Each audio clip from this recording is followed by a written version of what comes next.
আসবে। আমি হব রাজকুমার, দুষ্ট কোকিল। দীর্ঘ 4 বছর বিরতির পর গত রোজা ঈদে মুক্তি পায় লিডার আমি বাংলাদেশ সিনেমাটি তেমন একটা সুবিধা করতে না পারলেও ঠিক 2 মাস পর গত কোরবানি ঈদে মুক্তি পায় প্রিয়তমা সিনেমাটি, যা ব্যাপক সাফল্য অর্জন করেছে দেশ বিদেশ থেকে। প্রিয়তমা সাফল্যের পর নির্মাণ করেন রাজকুমার সিনেমাটি, যা এবারের রোজা ঈদে বক্স অফিসে ব্যাপক জোর তুলেছে। তবে রাজকুমার সিনেমাটি প্রিয়তমার আয়কে ছাড়িয়ে যেতে না পারলেও সিনেমার কোয়ালিটি কিন্তু প্রিয়তমাকেও ছাড়িয়ে গেছে। রাজকুমার শেষ হতে না হতে মুক্তির ঘোষণা আসে তুফান সিনেমার, যা মুক্তি পায় 17 তারিখ কোরবানি ঈদে। সিনেমাটি মুক্তির 22 দিন পেরিয়ে গেল, এখনও সিনেমা হলে রমরমাটভাবে চলছে সিনেমাটি।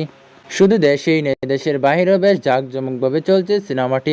তবে ইন্ডিয়া মুক্তি দেওয়ার পর থেকে তেমন একটা সুবিধা করতে পারছে না ইন্ডিয়াতে। এইবার যে 3টি সিনেমা এখন পর্যন্ত কত আয় করতে পেরেছে। গত বছর রোজা ঈদে মুক্তি পাওয়া লিডার আমি বাংলাদেশ সিনেমাটি আয় করে 5 কোটি টাকা।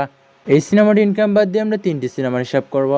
গত বছর কোরবানি ঈদে মুক্তি পাওয়া প্রিয়তমা সিনেমাটি এখন পর্যন্ত 42 কোটি টাকা আয় করে, যা ইতিহাসের কোনো সিনেমা এখন পর্যন্ত এত টাকা আয় করতে পারেনি, এমনকি তুফানও এখনো এত টাকা আয় করতে পারেনি। তো যাই হোক, এবারে রোজা ঈদে মুক্তি পাওয়া রাজকুমার সিনেমাটি এখন পর্যন্ত আয় করে 25 কোটি টাকা।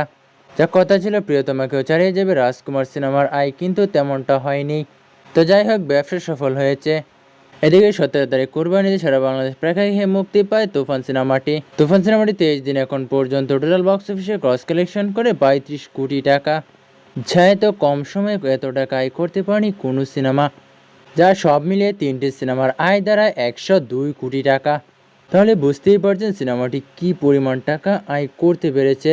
এদিকে সেপ্টেম্বরে আসছে অনন্য মামুন পরিচালিত দরদ সিনেমাটি। আশা করা যায় দরদ সিনেমাটি মুক্তির পর 200 কোটির রেকর্ড গড়বে। এখন শুধু অপেক্ষার পালা, দেখা যাক দরদ সিনেমা কেমন সারা বিশ্বব্যাপী হিট করতে পারে। এদিকে তুফান সিনেমাটি ইন্ডিয়াতে মুক্তির পর থেকে 7 লাখ রুপি আয় করে।